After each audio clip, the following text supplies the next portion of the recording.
আল্লাহ জবাব পাঠাইছে, বন্ধু লা আতরুকু উম্মাতাকা ফারদা ওয়ালা আতরুকু উম্মাতাকা ওয়াহদা, আপনার উম্মতকে আমি একা ছাড়বো না, আমি আছি, আপনি আসেন আসেন আসেন।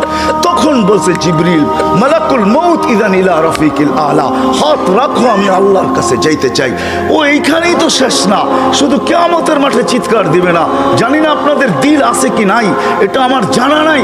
কবর থেকে যখন উঠবে, লম্বা হাদিস আমি টানতে চাইতেছি না, মালাকুল জিবরিল আমিন যখন পর মারবে, হুকুম হবে ইতি হাবিবি মাকামাল মাহমুদ, আমার বন্ধুকে মাকামে মাহমুদে নিয়ে আসো জিবরিল।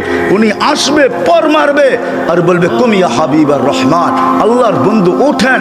তখন আল্লাহর রসুল কবর থেকে উঠবে, ওয়াহুয়া ইয়াবকি ওয়া ইয়াকুল, কানতে কানতে উঠবেন আর বলতে বলতে উঠবেন, চোখে থাকবে কান্না, মুখে থাকবে চিৎকার, জিবরিল আইনা উম্মতি, আমার উম্মত কোথায় বল, আমাকে তো উঠাইতে আসছো, আমার উম্মত কোথায় বলো।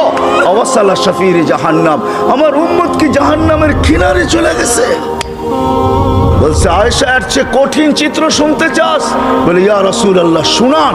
বলে ওয়াজি আবি জাহান্নাম, জাহান্নামকে যখন নিয়ে আসা হবে ৭০,০০০ শিকল লাগানো হবে, প্রত্যেকটা আংটার ভিতরে ৭০,০০০ ফেরেশতা ধরবে, তারপরও জাহান্নাম সবার হাতের থেকে ছুটবে আর কিয়ামতের মাঠের দিকে দৌড়াইতে থাকবে আর হুঙ্কার দিতে থাকবে। জিবরিল আল্লাহর ডান পাশে থাকবে, দুজককে আসতে দেখা আর হুঙ্কার দিতে দেখা, সবার হাতের থেকে ছুটা যেতে দেখা জিবরিল চিৎকার দিবে আর জমিনে বসা পড়বে, রব্বি সাল্লিম সাল্লিম, রব আমাকে বাঁচা আমাকে বাঁচা।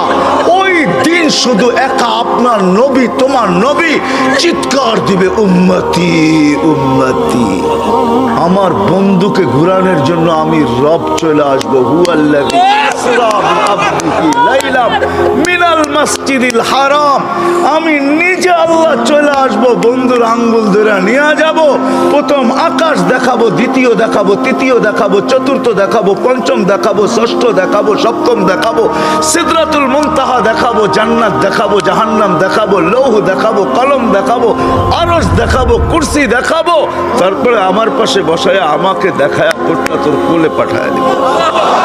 আল্লাহ বলে আমি না আসতে দে, শোনা কাঁদিস কেন, ওই মুহাম্মাদুর রাসূলুল্লাহ।